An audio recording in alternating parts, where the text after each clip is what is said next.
انت مين بجد؟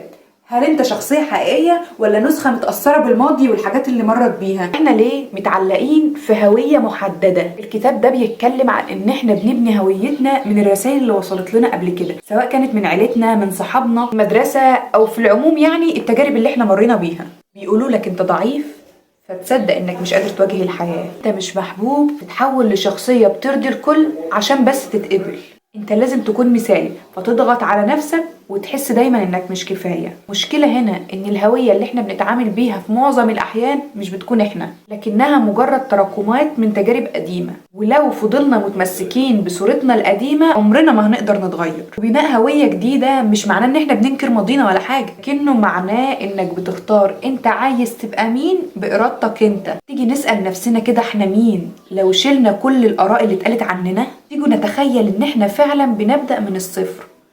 ايه بقى القيم والحاجات اللي بتمثلنا احنا؟ ما تيجوا نقرروا ان احنا هويتنا ما تكونش مربوطة بالماضي. التجارب اللي عدت علينا وشكلتنا مش لازم تحكم علينا طول حياتنا. خليك دايما واعي بالقصص اللي انت بتحكيها عن نفسك. تعالوا نجرب حاجات جديدة سوا، لان عشان نكتشف نفسنا لازم نخرج من الدايرة اللي كنا عايشين فيها زمان. حدد الشخص اللي عايز تكونه، ابدأ اتصرف كأنه موجود. لما تغير تصرفاتك عقلك مع الوقت هيبدأ يصدق التغيير. انت مش محكوم بالماضي، انت الشخص اللي بتقرر تكون مين النهاردة. لو عايز تبني علاقات صحية بتعكس حقيقتك الجديدة فخليك معانا في الفيديو الجاي، وخطوة جديدة درس جديد، واحنا دايما مع بعض في رحلة المعرفة.